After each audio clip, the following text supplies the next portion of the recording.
comment est-ce qu'on pourrait promouvoir une culture managériale homogène pour nos médecins managers.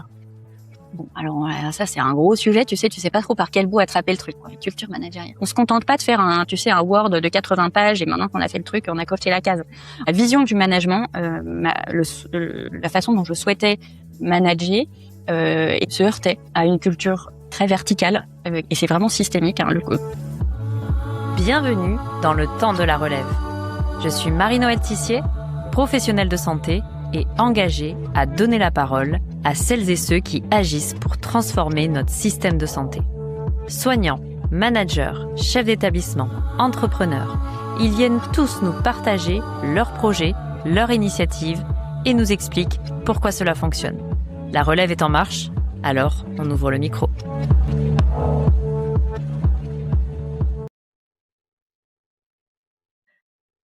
Dans les hôpitaux, dans les EHPAD, on parle de management comme on parle de clim dans un bloc opératoire.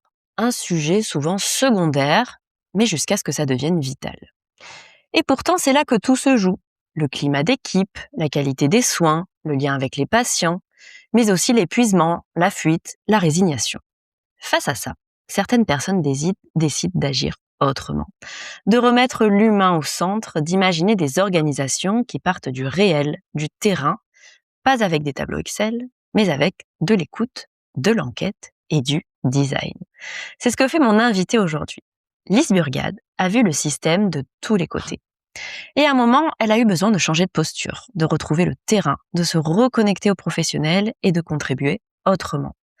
Elle s'est formée au design, non pas pour dessiner des espaces, mais pour transformer des postures, des pratiques, des relations. Aujourd'hui, elle accompagne des CHU, des services, des équipes, elle forme, elle structure, mais surtout, elle embarque. Et c'est ce que j'aime particulièrement chez elle, c'est sa manière de faire passer des idées puissantes, sans jargon, de montrer que oui, on peut faire autrement, même dans un système ultra contraint. Bonjour Lise. Bonjour, merci pour ton invitation. Eh ben moi, je suis vraiment ravie de t'accueillir. Alors en plus, il y a un petit truc en plus pour cet épisode, c'est que tu m'as été recommandée par un ancien invité qui s'appelle Benjamin Julien Michel, avec qui j'avais enregistré un épisode très fort aussi sur notamment les questions de management, de recherche.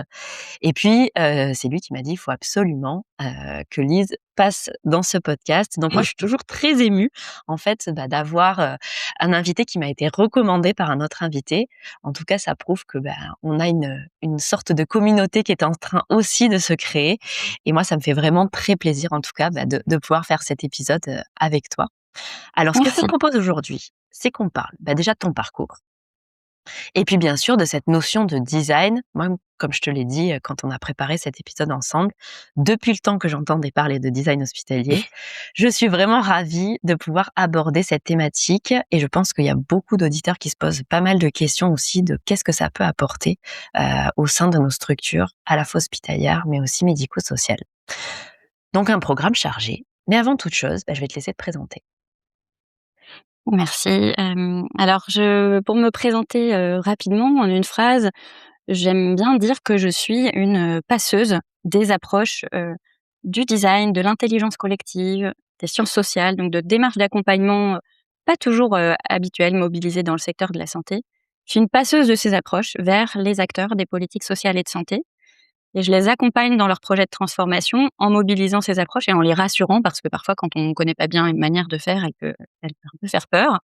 Et mon parcours jusqu'à ce métier aujourd'hui de l'accompagnement, il m'a amenée à travailler plutôt à l'échelle de la conception, de l'organisation des politiques sociales et de santé.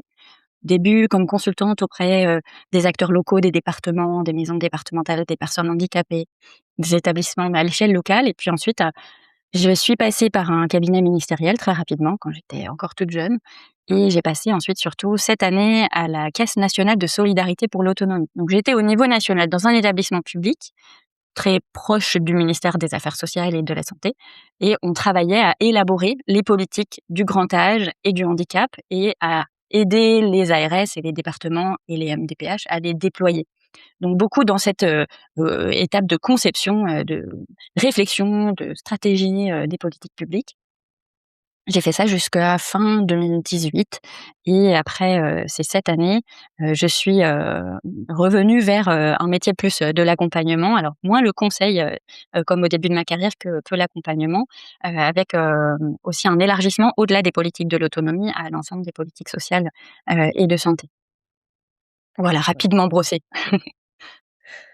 Dans ton parcours, est-ce qu'il y a eu des moments où ça a été, on va dire, un peu, compliqué pour toi ou être un peu en désaccord, tu vois, avec ce que tu faisais? Moi, c'est vrai que c'est souvent, tu vois, des choses, moi, que j'ai ressenties à un moment, quand on touche Mmh. un peu le secteur de la santé, de l'accompagnement, du social, du médico-social.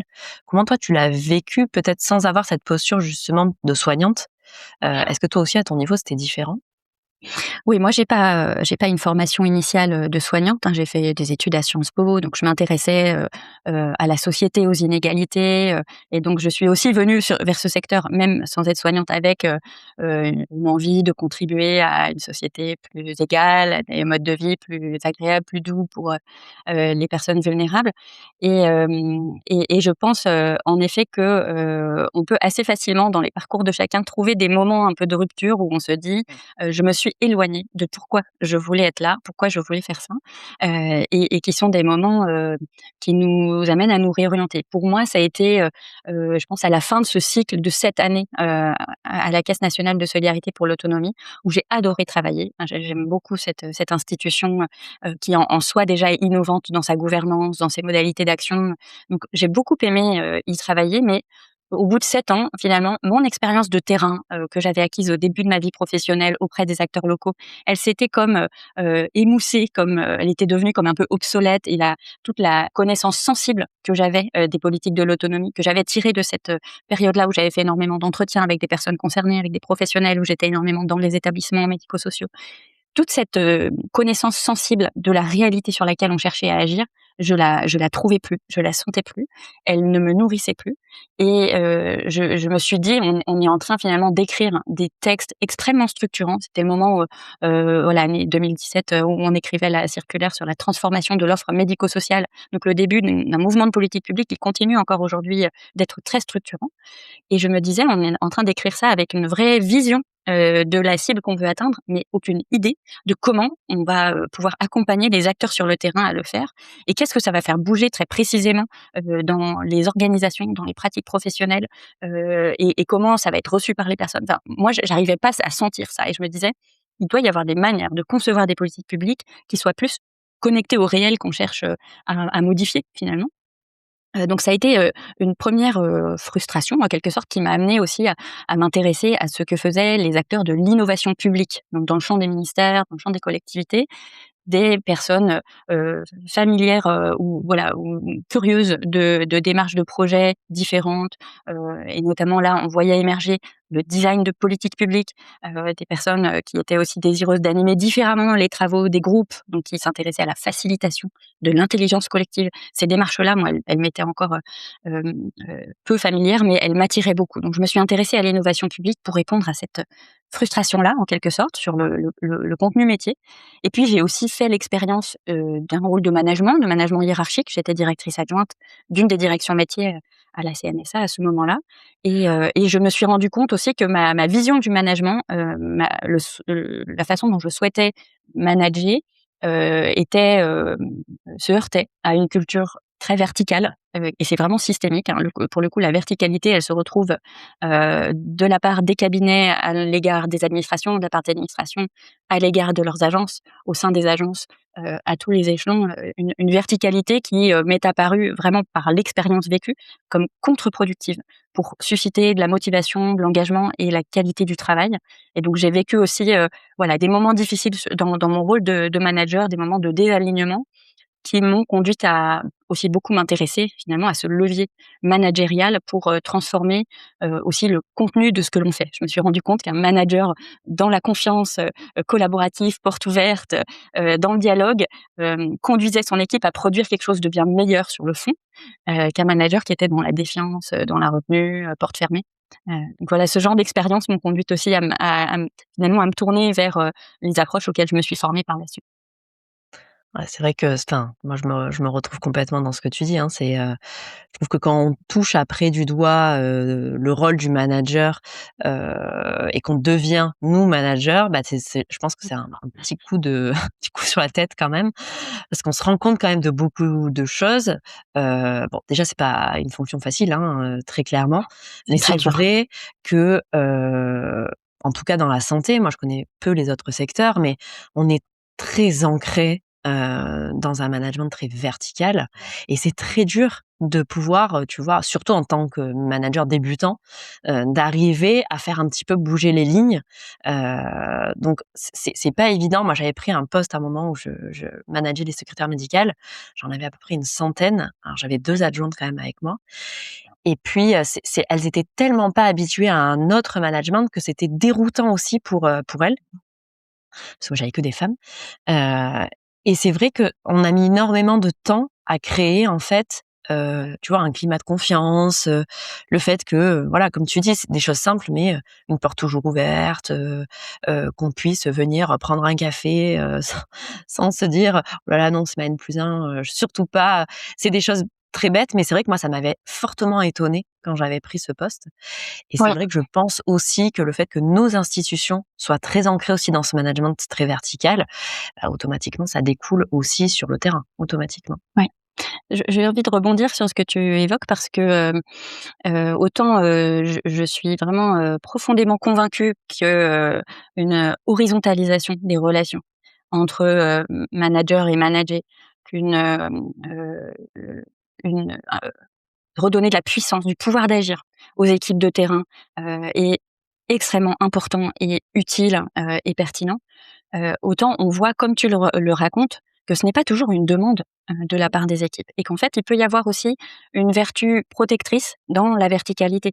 Un management vertical, il peut aussi être une manière de protéger son équipe, de jouer un rôle de parapluie, de prendre, un maximum, les responsabilités sur soi et d'en préserver ses équipes. Donc et il y a des contextes, il y a des moments de fragilité dans des équipes où il y a des profils, de collaborateurs pour lesquels finalement, aller vers de l'horizontalisation, la responsabilisation, c'est, pas toujours facile, c'est pas toujours possible ni souhaitable, hem, dans cette idée que finalement porter plus de responsabilités, avoir plus d'autonomie, c'est aussi exigeant, c'est aussi une charge, et il faut avoir, les ressources pour pouvoir porter cette charge en quelque sorte, des ressources, de, de compétences, de réflexivité, de soutien social entre collègues, ou tout simplement aller suffisamment bien dans sa vie, et donc voilà, c'est aussi peut-être, en introduction pour, à la fois dire que moi-même je promeus, des démarches de projet, des méthodes de management qui sont plus collaboratives, plus participatives, qui vont donner du pouvoir d'agir, de l'autonomie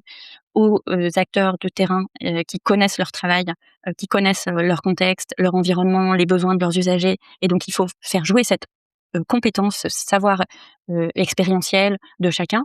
Autant, je ne pense pas qu'il faille être un ayatollah, de l'horizontalité et je pense aussi qu'on est toutes, comme tu en as fait l'expérience parfois, face à des situations où, l'équipe n'est pas prête, et il faut y aller peut-être aussi progressivement et il y a aussi une notion de temps long dans ces évolutions de relations et de posture, quoi.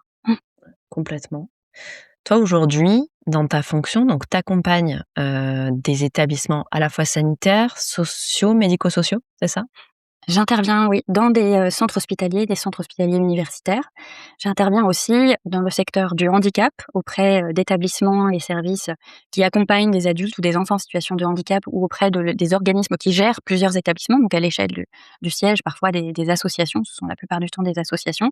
Et puis dans le champ, des personnes âgées, là aussi, soit à l'échelle d'un EHPAD en particulier ou à l'échelle d'un groupe qui gère plusieurs EHPAD. Et puis, récemment également, j'ai développé, des interventions dans le champ de la protection de l'enfance. Donc voilà, social, médico-social et sanitaire. Ouais, je pense à des secteurs, notamment sur la protection de l'enfance qui ont Ouais. aussi à mon avis, des grands besoins aussi, voilà, d'accompagnement. Alors on rentre dans le vif du sujet, puisqu'on va parler donc design. Déjà toi, est-ce que c'était quelque chose que tu connaissais? Je sais pas, peut-être quand tu as été, voilà, peut-être déjà dans tes études, est-ce que c'était déjà des choses dont on parlait? Ou alors, voilà, tu as connu ça assez récemment? Alors pas du tout, moi j'ai fait mes études dans la première partie des années 2000, on parlait pas de design à Sciences Po en tout cas. C'est le cas aujourd'hui, mais c'était pas le cas, il y a 20 ans. Moi, j'ai rencontré en fait, le design donc pour moi, le design, c'était comme pour la plupart des gens, peut-être des gens qui nous écoutent, ça faisait référence à la qualité esthétique, formelle, fonctionnelle des objets, ou des espaces. On parlait, des chaises, design quoi. Voilà, on pensait au design associé parfois à du mobilier pour caricaturer. Hem, mais j'ai été un peu éveillée, on va dire, à la possibilité de mobiliser cette discipline, dans le champ des politiques publiques, comme je te le disais, quand je me suis intéressée à l'innovation publique. En fait, dans les années 2010-2015, des designers ont commencé à s'intéresser à, ce que leur discipline pouvait apporter aux politiques sociales. Et il se trouve que, par les hasards, de la vie, j'étais en mission de conseil auprès, du conseil départemental du Val d'Oise, à une époque où, un élu, enfin les élus locaux là-bas, qui s'intéressaient à l'innovation publique, à d'autres manières de faire, qui était d'ailleurs, je crois qu'il y avait un élu qui était personnellement concerné par le handicap, avait souhaité renouveler l'approche, habituelle pour, rénover l'accueil de la maison départementale des personnes handicapées. Donc il a fait appel à des designers en parallèle de mon intervention qui portait sur toute autre chose. On élaborait le schéma départemental et donc voilà, j'ai entendu pour la première fois parler de designers qui intervenaient sur la refonte de l'accueil des usagers à la maison départementale des personnes handicapées. Je crois que c'est resté un peu à l'arrière de ma tête et c'est plutôt revenu, au premier plan, en tout cas en termes d'intérêt pour moi, vers la fin des années 2010, heu c'était un moment où, commençaient à se développer ces interventions. Alors on va peut-être venir un peu, maintenant à définir ce que c'est que cette, discipline du design et ces profils de gens, designers qui veulent, travailler sur les politiques publiques et pas seulement, sur le mobilier ou sur, les espaces d'accueil des hôtels. En tout cas, j'étais un peu au bout de ce cycle, dans l'établissement public où je travaillais et que j'étais à la recherche de nouvelles approches, c'était vraiment le moment où, le mouvement a commencé à prendre et à la CNSA, on s'y est intéressé aussi, pas moi seulement à titre personnel, mais avec, la directrice scientifique qui, structurait notre politique de soutien à l'innovation. On s'est dit: «Allons voir ce que le design peut apporter au secteur médico-social» et comme la CNSA distribuait des subventions à des projets innovants, on a conçu avec, Julie Michaud un appel à projets qui a marié, des designers souhaitant s'investir dans les politiques médico-sociales, mais qui n'avaient pas beaucoup de réseau dans ce secteur-là, qui ne connaissaient pas, les établissements et services et des, porteurs de projets, établissements et services, associations du secteur médico-social qui voulaient, conduire des projets d'innovation, qui manquaient de méthode et qui, commencer à entendre parler du design sans trop savoir par quel bout le prendre, on les a, mis en relation et ça a donné lieu à 16 projets que la CNSA a soutenus. C'était un appel à projets, fin 2018, pour que, des designers aillent expérimenter l'apport de leur discipline, de leur démarche de projet dans le secteur, médico-social. Donc là, ça a commencé, voilà, à légitimer aussi, à quelque part institutionnaliser, ce type de démarche de projet dans le secteur médico-social, mais c'était émergent, et ça l'est encore en partie aujourd'hui. Toi, enfin, tu as assisté donc, enfin, dans tous ces projets qui ont été menés, tu as été plutôt, on va dire, modératrice, spectatrice de ça ou tu as vraiment pris parti avec les designers sur toute l'organisation de ces projets? Est-ce que, enfin, cette manière de faire au tout début, enfin, ça a dû être déroutant ou alors de suite, en fait, tu t'es dit: «Mais en fait, ça peut être la clé de tellement de choses»? Alors j'avais intuition que ça avait beaucoup de choses à apporter, que le design avait beaucoup de choses à apporter, au secteur médico-social. J'avais cette intuition et avec Julie Michaud, on voulait le vérifier. Donc il y avait un peu cette idée de on fait un appel à projet expérimental, on marie, les structures médico-sociales et les designers et puis on va voir ce que ça donne. Donc on a été, quand même actrice et facilitatrice, de cette émergence du design dans le secteur médico-social et pas seulement spectatrice. Pour autant, moi, à l'époque, je n'étais pas formée et j'étais, en tout cas très curieuse de voir ce que ça donnait et je pense que la préparation de cet appel à projet, la rencontre que nous avons fait à ce moment-là avec des agences de design, avec des designers, a achevé de me convaincre que j'avais envie vraiment d'aller dans cette direction-là et je me suis formée, ensuite entre 2019 et 2021 à l'École nationale supérieure de création industrielle. Donc c'est une école qui forme des designers en formation initiale. Ce sont des études de 5 ans, hein, pour devenir designer et moi, j'ai fait 1 an et demi de master spécialisé qui s'appelle Innovation by Design, un mot en anglais pour faire classe.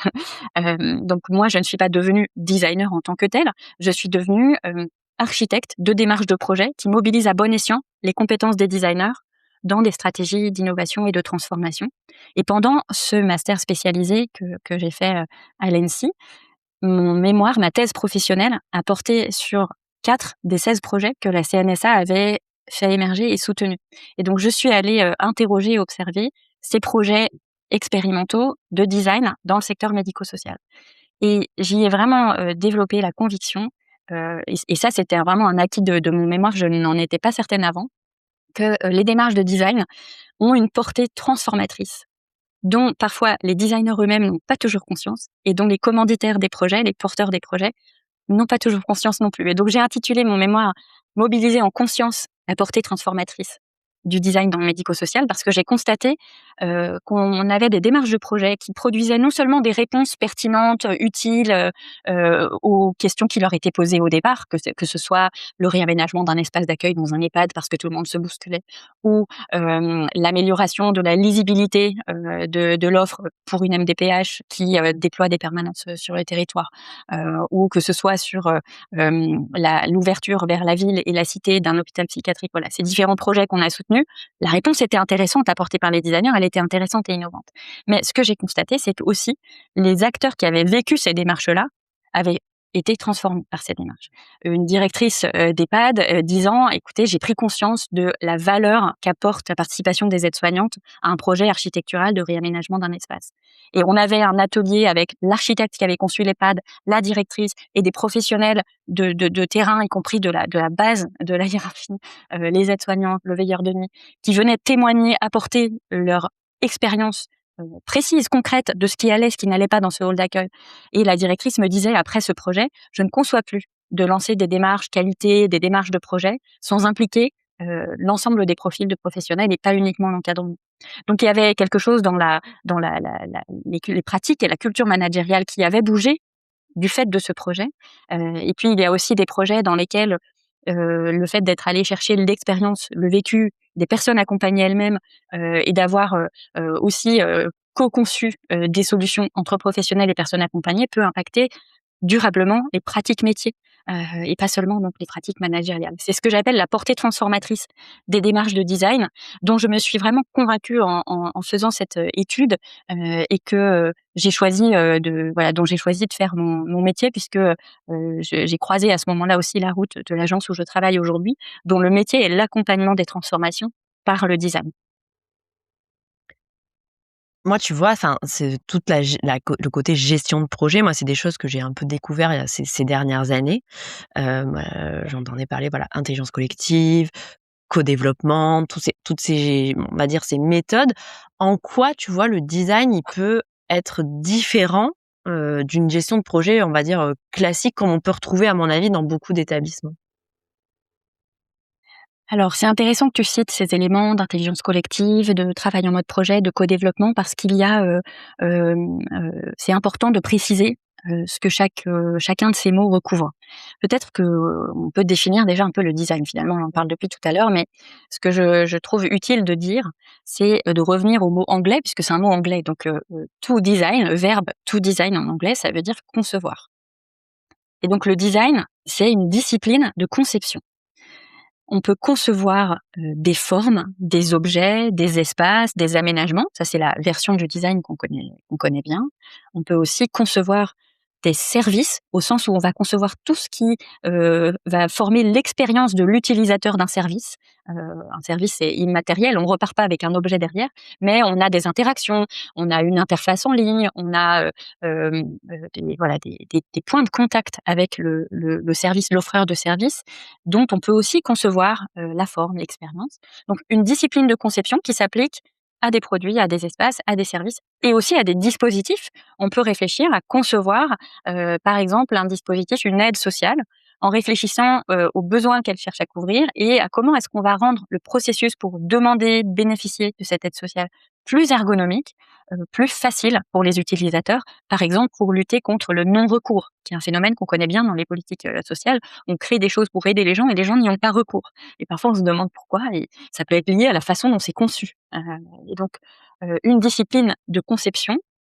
Pour être designer, on a des études initiales qui durent 5 ans. Donc, c'est un métier où on apprend à vraiment élaborer, créer des formes on les met ces formes au service des fonctions, des fonctionnalités que l'on veut remplir avec ce que l'on conçoit.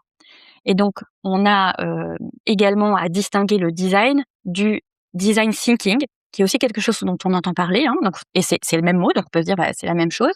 En fait, le design thinking, c'est une démarche de projet, on va dire un peu packagée, donc rendue lisible, linéaire, avec un certain nombre d'étapes bien claires, bien posées. Euh, Créés par des ingénieurs et des marketeurs. Donc, c'est pas des designers qui ont créé le design thinking, mais ils se sont inspirés, en fait, de la méthode de conception des designers en se disant, tiens, là et là et là, il y a des ingrédients, on va les modéliser et on va rendre cette démarche de projet réalisable, accessible à des non-designers. Donc, dans les démarches de design thinking, on va retrouver des ingrédients de la démarche de conception, mais on va perdre la dimension conception de forme, création et la sensibilité que peut apporter le designer de par son métier. Mais donc, on a une démarche de projet et maintenant, je peux peut-être aussi te la décrire et te dire en quoi elle diffère d'une démarche de projet classique. Les démarches de projet qui s'inspirent du design, et donc qu'on peut ranger dans la catégorie du design thinking, elles ont une différence importante, c'est qu'elles sont itératives. Ça veut dire qu'on ne va pas avancer que du point A au point B, du point B au point C, du point C au point D. On va accepter parfois de revenir un peu en arrière, de faire des boucles, parce que c'est une démarche où on part d'une première connaissance du problème qu'on veut traiter ou du défi sur lequel on veut innover, et on va, première étape, approfondir la connaissance qu'on a de ce problème, la compréhension fine qu'on a de cette situation par une immersion terrain, par des entretiens, une observation in situ de ce que vivent les parties prenantes, les usagers, les professionnels, les acteurs de cette situation qu'on cherche à résoudre ou qu'on cherche à améliorer. Et ça, c'est déjà une première boucle, parce qu'une fois qu'on a fait ça, assez souvent, on change de regard sur le problème qu'on est en train de traiter, on reproblématise. Et donc la question qu'on se posait au début, comment pourrions-nous améliorer elle devient différente, elle est généralement reformulée moins du point de vue de l'organisation, plus du point de vue des utilisateurs, des usagers, des acteurs de terrain. Et elle permet donc, en ayant éclairé le sujet avec différentes parties prenantes, en ayant été chercher le vécu sensible, l'expérience, l'émotion des acteurs qui connaissent cette problématique au plus près, eh bien, on en a une compréhension plus profonde et on apporte des réponses aux bons problèmes. Alors que dans les démarches de projet classiques, on peut se dire, écoutez, on est bien placé là où on est pour savoir ce qui va pas et on va partir de la connaissance initiale qu'on a du problème et on va passer tout de suite en mode solution.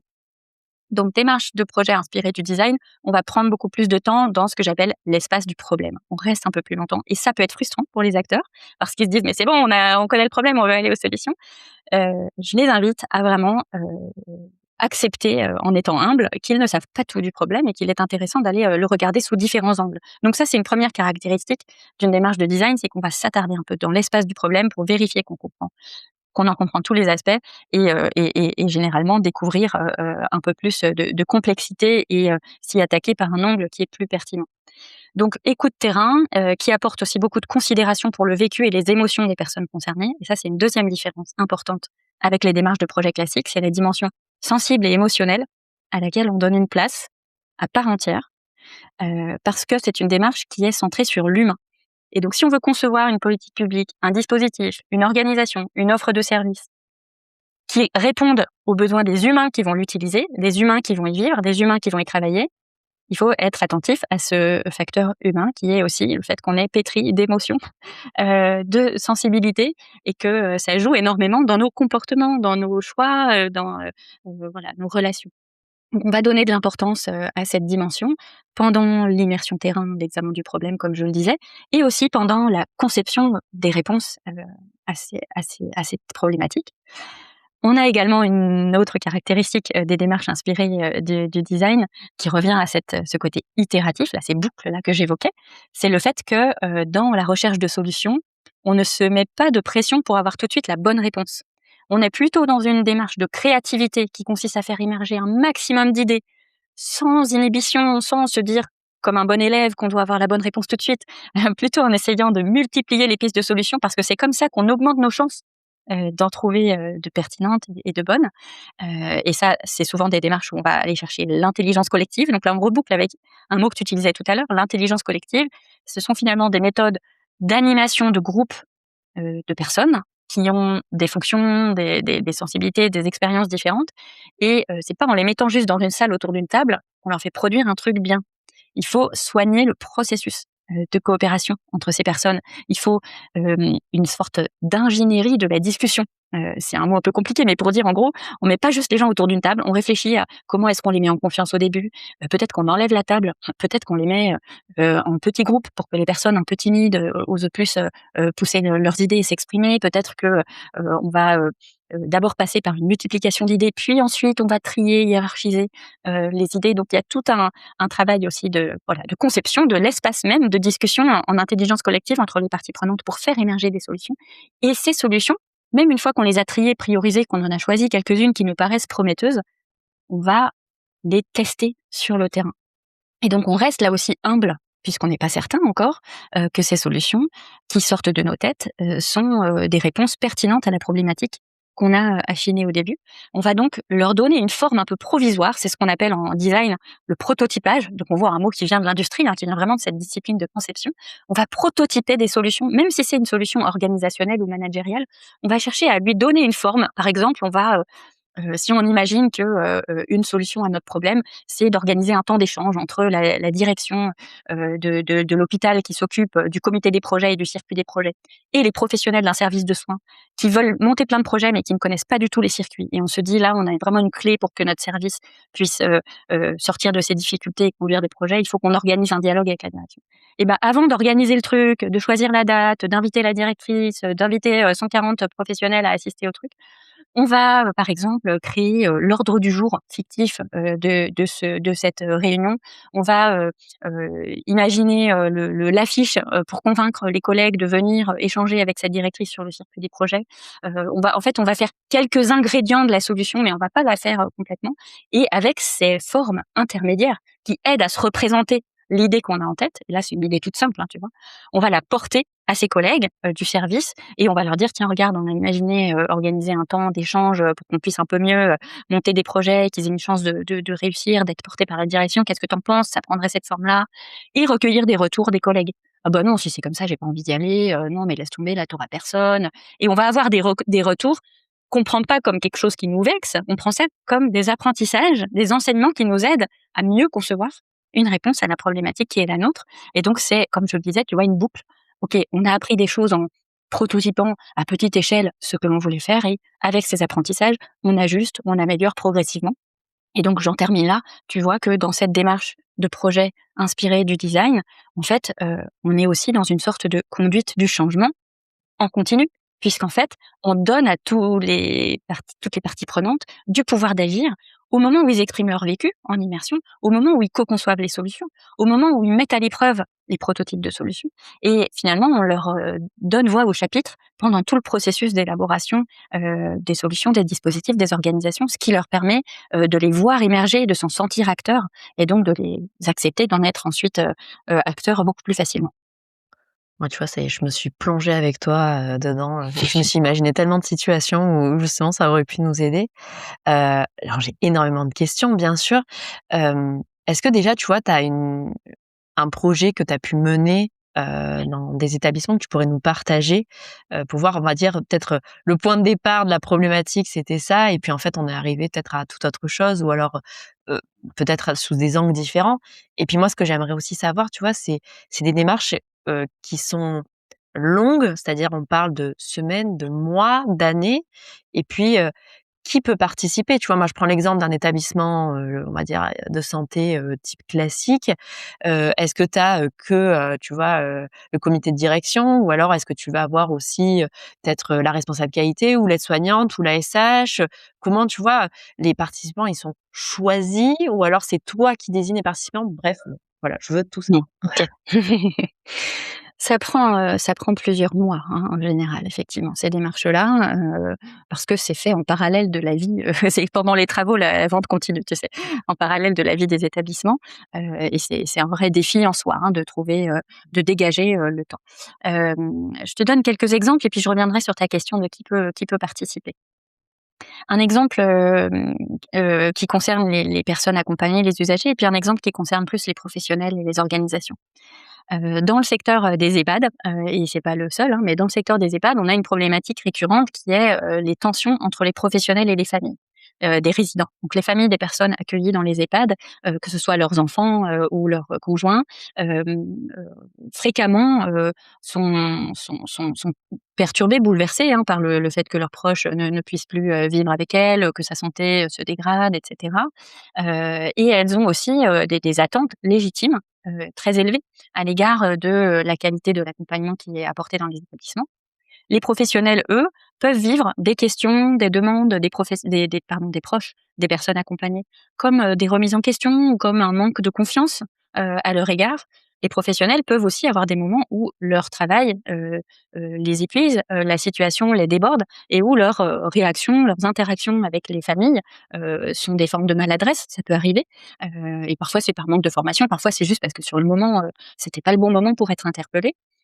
Et puis il y a encore, d'autres sources, hein, de ces difficultés, relationnelles. Elles sont multiples et elles sont propres à chaque professionnel et chaque famille, mais globalement, ce sujet des tensions. Et donc, on travaille avec un groupe, d'EHPAD qui est parti de cette question-là. Donc comment est-ce qu'on pourrait améliorer les relations famille-professionnelles?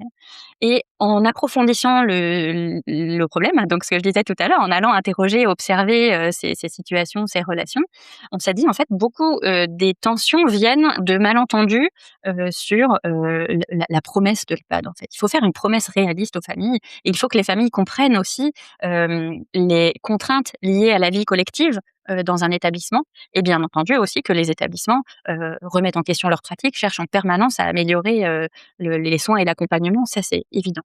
Mais donc un des nœuds, c'était, finalement, une famille, elle a aucune raison de savoir comment se passent les coulisses d'un EHPAD et quelles sont ses contraintes pour opérer. Et donc pourquoi pas essayer d'élaborer un outil de médiation entre famille et professionnels qui serait une espèce de mode d'emploi de l'EHPAD pour les familles. Donc voilà, votre proche entre en EHPAD, donc au tout début du parcours. Votre proche entre en EHPAD et sachez que c'est comme ça que ça se passe. Dans le cas où il a besoin de prendre un rendez-vous médical, ça va être à l'extérieur et en fait, nous, nos professionnels ne pourront pas l'accompagner, donc ce sera à vous de l'accompagner. Donc d'essayer de poser un certain nombre de choses très concrètes, très pratiques, sur comment ça va se passer, la vie dans l'établissement, votre rôle de famille dans, l'accueil de votre proche, dans un mode d'emploi.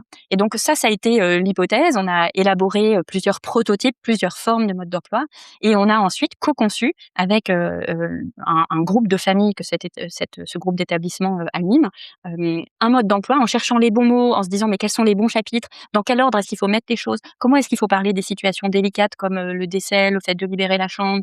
Quelles sont les bonnes choses à dire, et comment est-ce que ce mode d'emploi surtout va être utilisé en situation d'usage. On se contente pas de faire un Word de 80 pages et maintenant qu'on a fait le truc, on a coché la case.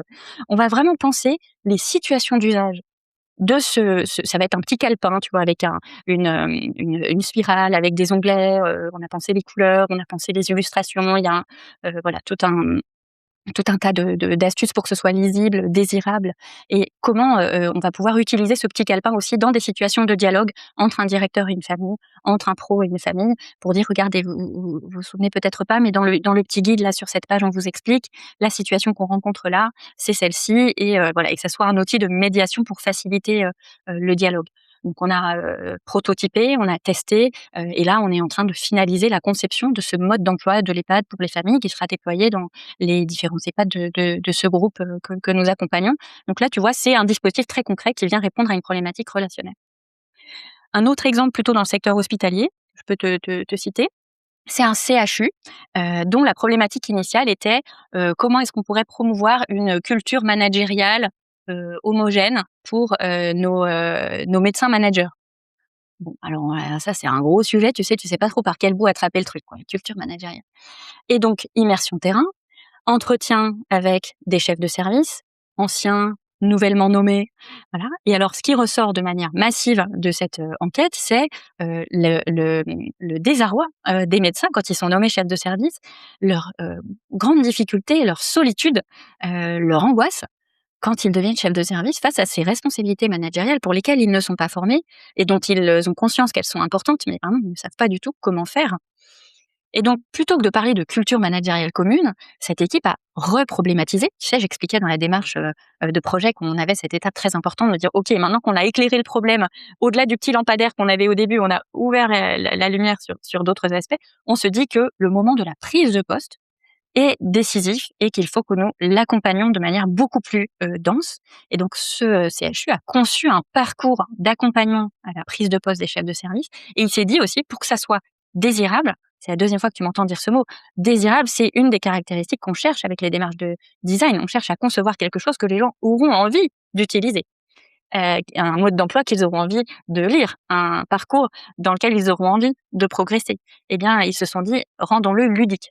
Donc, ils ont imaginé des épreuves, un système de posters où tu vas mettre des gommettes et des points au fur et à mesure que tu réalises les différentes épreuves, en quelque sorte, du parcours du héros, et que tu vas avoir un entretien avec ton parrain ou ton mentor, que tu vas avoir un temps d'échange avec tes pairs, que tu vas participer à la formation que propose le CHU sur la co-construction du projet de service avec son équipe. Voilà. Et le parcours de prise de poste du chef de service, c'est finalement ce que ce CHU a designé, a conçu en réponse à cette problématique initiale qui était la culture managériale des médecins managers. Voilà 2 exemples. Et je réponds peut-être à ta question sur qui peut participer. Volontiers, parce que Heu, c'était de toute façon, j'allais te la reposer parce que, tu vois, je me suis dit: «Mais alors, comment ça se passe?» Tu vois? Moi, je prends l'exemple, enfin, ça me parle énormément, tu vois, le parcours managérial des médecins nommés chefs de service où, bah, du jour au lendemain, ils sont nommés et puis il y a à peu près 0 accompagnement. Je pense que ça, à mon avis, c'est un vécu dans beaucoup d'établissements. Mais alors, tu vois, justement, comment dire? Ce parcours, Heu, qui va le décider? Est-ce que tu avais des chefs de service? Est-ce que tu avais, la direction, de l'établissement? Est-ce que, tu avais aussi peut-être des cadres de service qui disaient: «Attendez, moi je suis en relation avec le chef de service, j'ai besoin de savoir ça, ça, ça, mais lui il sait pas» ou alors on n'est pas dans la même posture? Enfin, qui va prendre part à ça et surtout qui décide? Parce que, toi, il faut quand même peut-être que tu aies un aval de la direction qui te dit: «Non, ça, cette personne-là, c'est pas possible, je peux pas la détacher ce jour-là». Tu vois? Il y a aussi toutes ces contraintes. alors ces projets-là partent du principe que ce sont ceux qui vivent le truc qui savent. Donc parcours de prise de poste des chefs de service, il faut absolument que des chefs de service soient dans la boucle. Donc on associe des chefs de service déjà en allant à leur rencontre dans la phase d'immersion terrain. On les associe dans les temps de co-conception. Donc nous, on fait ça sous forme d'ateliers, c'est-à-dire en fait des réunions, mais qui sont pas dans des formats classiques de réunions. Donc on les appelle vraiment des ateliers parce que ce sont des réunions où l'on produit des choses ensemble, on conçoit des choses ensemble, où ils vont proposer quelles sont les bonnes épreuves dans le parcours de prise de poste, par exemple, tu vois, et à quelles conditions est-ce qu'ils auront envie de réaliser ce parcours. Donc ils vont nous donner énormément de matières premières en tant qu'utilisateurs futurs de ce que l'on est en train de concevoir, qui est irremplaçable. Et dans ce projet-là, en l'occurrence, il découle d'un premier accompagnement que nous avions apporté, qui était sous la forme d'une formation-action. Et l'équipe qui était venue se former, se familiariser avec les approches de projet que je décris, était composée de la directrice des affaires médicales, du président de la CME, du vice-président de la CME et de la directrice de l'innovation. Donc tu vois, des personnes très haut placées dans l'établissement. Et ça, c'est une vraie clé aussi, que les personnes dans des rôles de gouvernance et de direction s'impliquent dans les démarches de projet en tant que membres des équipes projet. Mmh. Et c'est aussi quelque chose que je vois dans un autre établissement de santé où j'accompagne un service qui est en difficulté. Et on a pu avoir au début du projet des discours de la direction qui étaient écoutez, on est à votre écoute, si on peut vous aider, vous nous dites, travaillez un peu, puis revenez nous voir en nous proposant des choses. Et j'entendais dans ce discours un peu le truc de bossez dans votre coin, et puis s'il y a des trucs à valider, vous venez nous voir. Et moi, je les ai invités à essayer plutôt de se considérer comme partie prenante à part entière de l'équipe projet, pas des gens qui reçoivent le projet à des jalons intermédiaires en étant à distance, mais des gens qui viennent mettre la main à la pâte.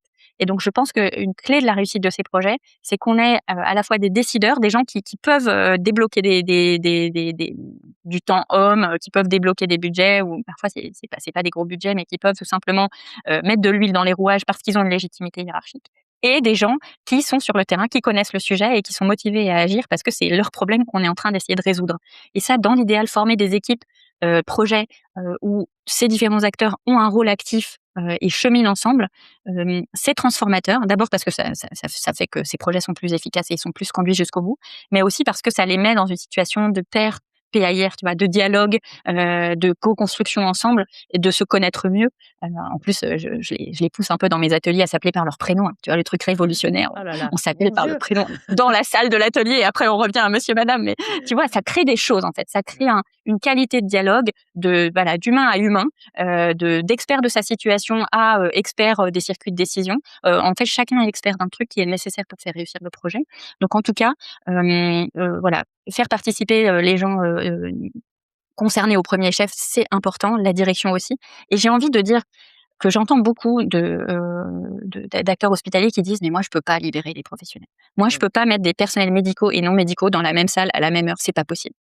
Bah j'entends, hein, j'entends ces freins, mais je suis désolée, il y a des endroits où ils le font en fait. Et ils le font toute une journée.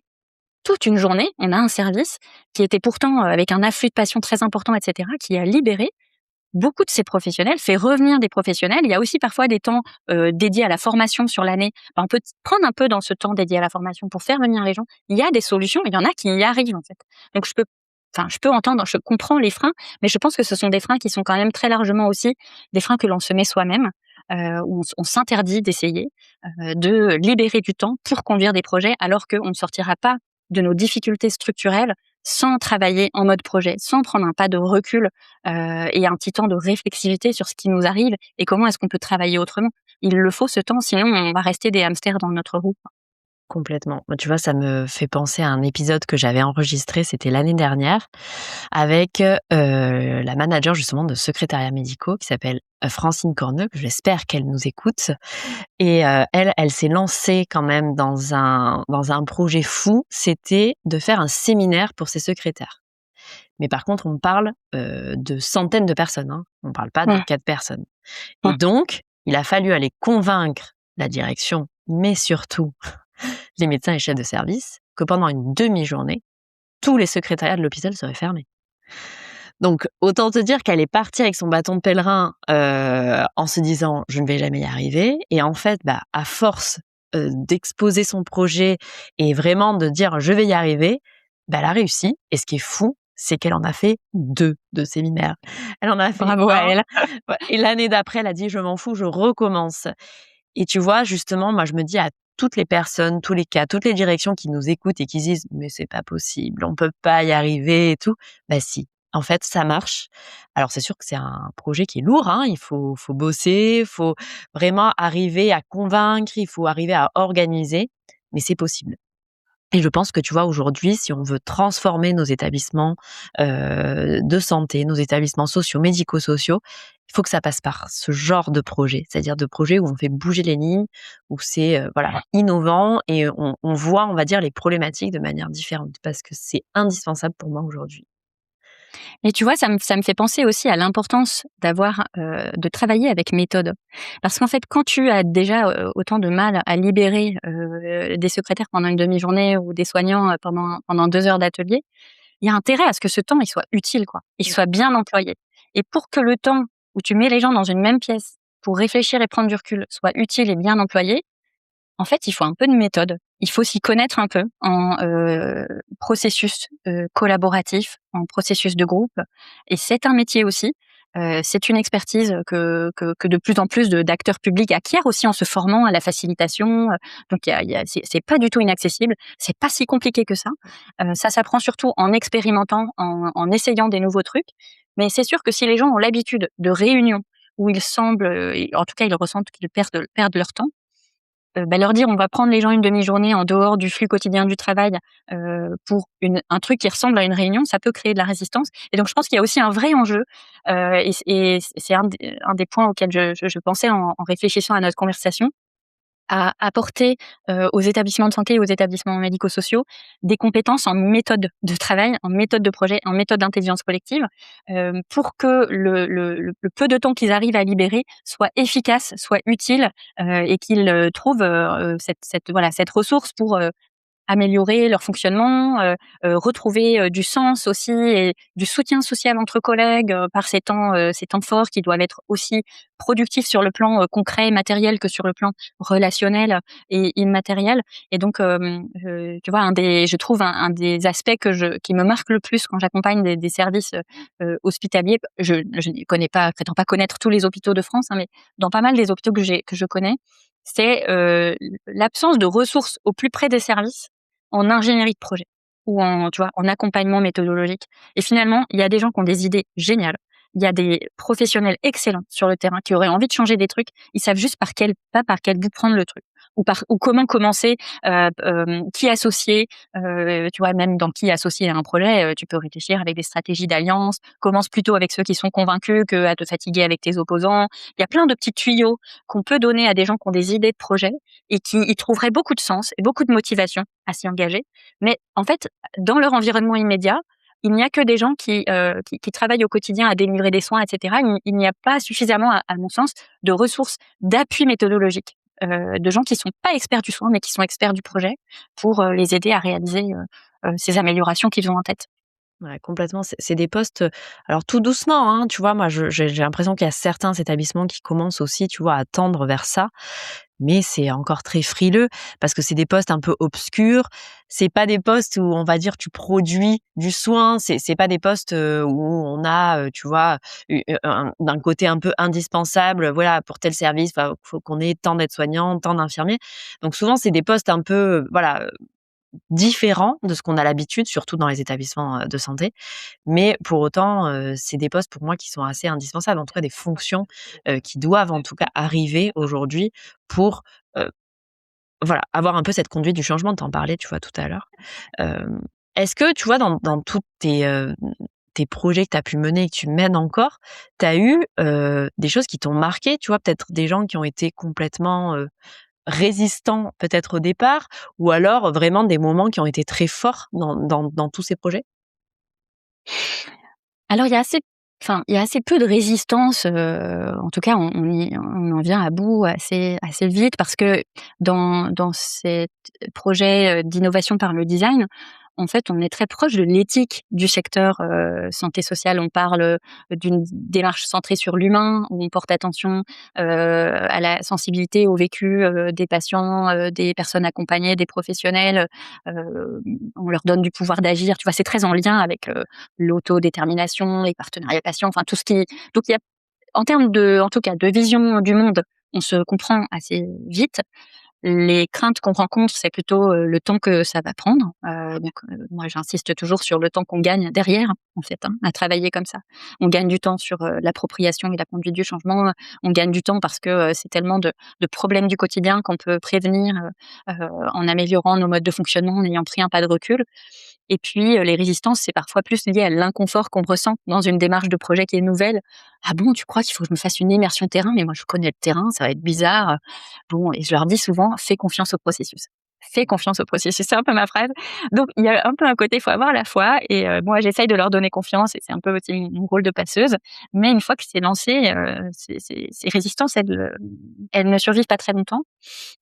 Et ce que je trouve le plus marquant dans ce que j'observe, c'est vraiment le changement de regard des acteurs sur leurs problèmes initiaux. Des problèmes qu'ils pensent bien connaître, mais en fait, en élargissant un peu la focale et avec notre rôle de tiers aussi, hein, qui les aide à regarder les choses un peu différemment, à se décaler, à faire un pas de côté, ils les perçoivent assez différemment et je pense que ça les aide aussi à sortir d'un sentiment d'impuissance de: «Ce problème, on le connaît bien, ça fait super longtemps qu'on le rencontre, on a déjà tout essayé».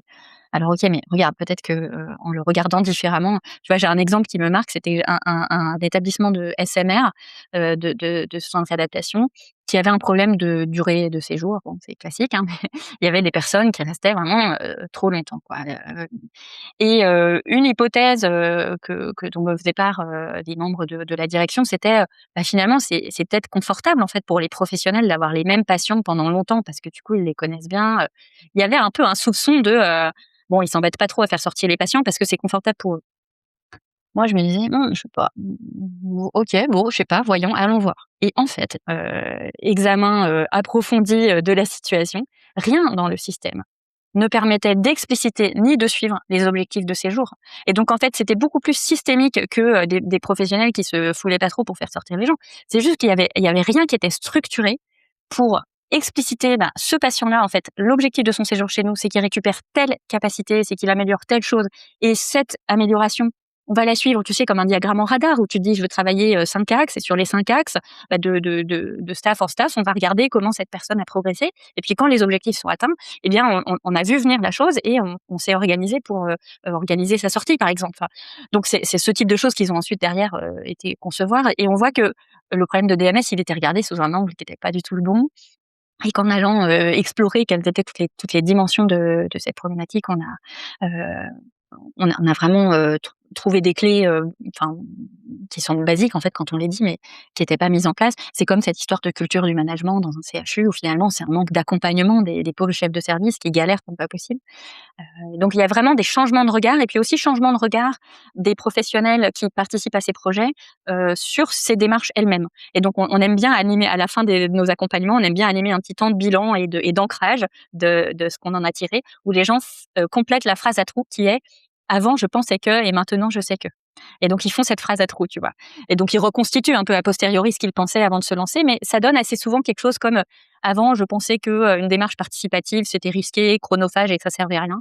Maintenant, je sais que en fait, c'est pas si compliqué que ça produit énormément d'engagement et qu'on est plus intelligent à plusieurs. Il y a des phrases comme ça qui sortent. Enfin, là, je te la reconstitue, mais j'en ai une collection que je garde précieusement. Donc, on a vraiment des changements de regard. Je l'espère aussi des changements de pratique, mais je pense que ça va prendre du temps parce que une équipe projet qui a vécu ce type de projet, qui a été formée, ça ne change pas tout un hôpital d'un seul coup, mais on essaye aussi de les accompagner à réfléchir comment ils peuvent, au-delà du projet qu'on a accompagné, plus largement réutiliser ces compétences, réutiliser certains ingrédients d'une démarche de design à leur échelle, sans être designer, mais ne serait-ce qu'en développant le réflexe d'interroger leur première compréhension du problème, de réfléchir à plusieurs, de prototyper plutôt que de tout de suite déployer. Donc voilà, j'espère que petit à petit aussi, ça va porter ses fruits au-delà des projets qu'on accompagne.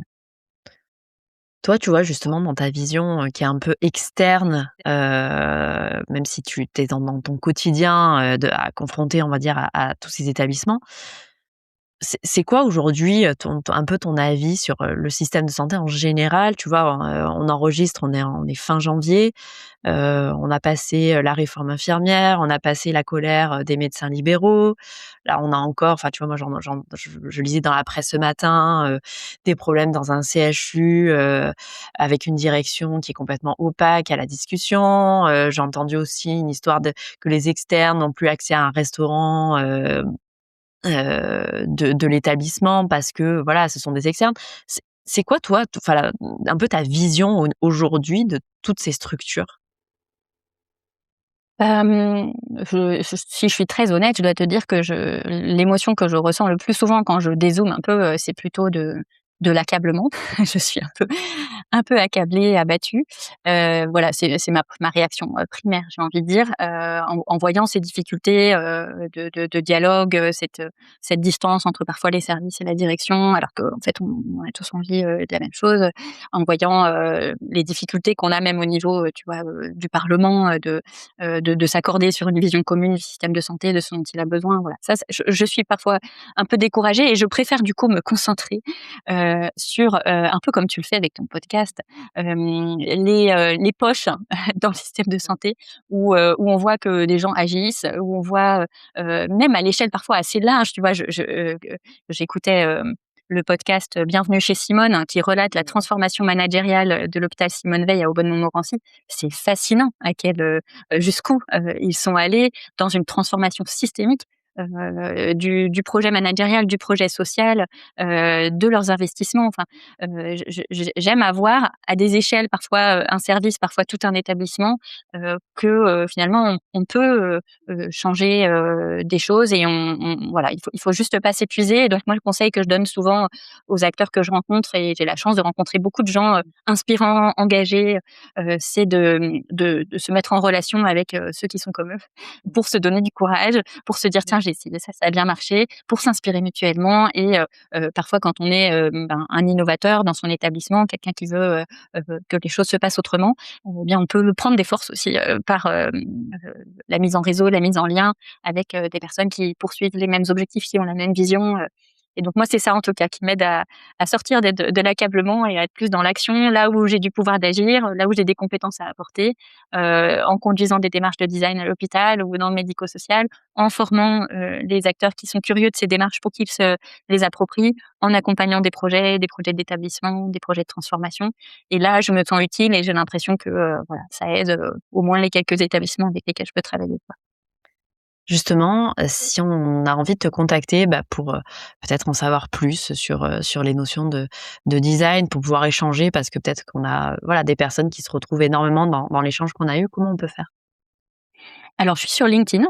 J'utilise beaucoup cet outil comme un outil de veille sur ce qui se fait dans mon domaine et donc j'y suis très souvent. Donc on peut m'écrire en message privé sur LinkedIn avec grand plaisir. J'aime beaucoup mettre en lien avec les gens qui partagent en tout cas une curiosité pour ces approches-là. Je suis pas très forte en com, donc j'ai pas d'autres réseaux sociaux ou voilà.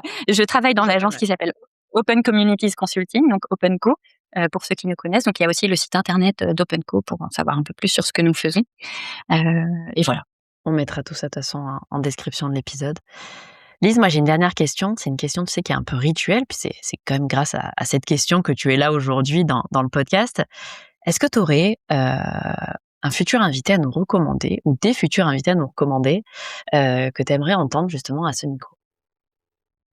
Alors oui, je pense que ça peut être intéressant que tu interviewes la directrice du laboratoire accueil et hospitalité du GHU Paris Psychiatrie et Neurosciences, Justine Coubarmillo. Elle est designer et elle est designer donc intégrée dans un établissement de santé, comme il y en a de plus en plus. Tu vois, il y a tellement maintenant, il y a suffisamment de designers intégrés dans les hôpitaux pour qu'ils aient formé ensemble un réseau du design hospitalier. Donc d'ailleurs, ce réseau, il a aussi une page LinkedIn pour ceux que ça intéresse. Et Justine, elle dirige le laboratoire accueil et hospitalité de Sainte-Anne, du GHU Paris Psychiatrie et Neurosciences, qui a plus de 8-9 ans d'existence maintenant, et qui est donc au service des différentes directions et services de l'hôpital pour les aider à concevoir des réponses par le design à différents défis. Défis dans les pratiques de soins, défis dans l'aménagement de leurs espaces, défis dans le management. Donc voilà, un profil de designer en santé intégré dans un établissement, et elle a travaillé également comme prestataire auparavant. Elle a pris la suite de Marie Coirier et Karine Delanoë-Vieux qui ont cofondé et dirigé ce lab pendant un certain temps. Marie Coirier, c'est une des premières designers en santé, tu vois, qui est intervenue dans ce secteur-là. Quand je parlais au tout début de notre entretien de la MDPH du Val d'Oise, elle était de ces jeunes designers qui à l'époque ont investi le secteur. Donc elle a déjà répondu à pas mal de podcasts. On peut trouver sa voix sur les plateformes, mais ça peut être également un interview passionnant. Et je me suis rendu compte en réfléchissant à cette question que, en fait, je connaissais beaucoup de gens très inspirants et tu vois, c'est vraiment ça qui me ressource. Et donc, bravo pour ton podcast parce que ça contribue d'alimenter cette liste de gens qui, voilà, qui agissent et qui prennent la relève, et ça donne du courage. Ouais, souvent, moi, j'ai des invités qui me disent après en off, après l'échange, ça m'a fait un bien fou parce que j'ai pris le temps, je le prends jamais, et puis de raconter en fait ce qui marche et ce qui va bien. Moi, en fait, ça m'a redonné du boost, donc je me dis bon, alors il y a pas qu'à moi, ça me rassure. C'est ton utilité. Merci beaucoup en tout cas pour cet échange, c'était vraiment hyper intéressant. Moi, tu vois, j'ai envie de participer à tes projets et aller voir comment ça se passe dans les établissements parce que je trouve que c'est vraiment hyper challengeant de voir qu'on peut faire des choses autrement. C'était le début de l'épisode, tu vois. Et la bienvenue, Marie-Noël. On se reparle et puis je t'invite à venir à une des journées que j'anime dans un hôpital, par exemple. Et puis comme ça, tu pourras en être témoin. Merci encore pour ton invitation. C'était un plaisir. Merci Lise. À très bientôt. Au revoir.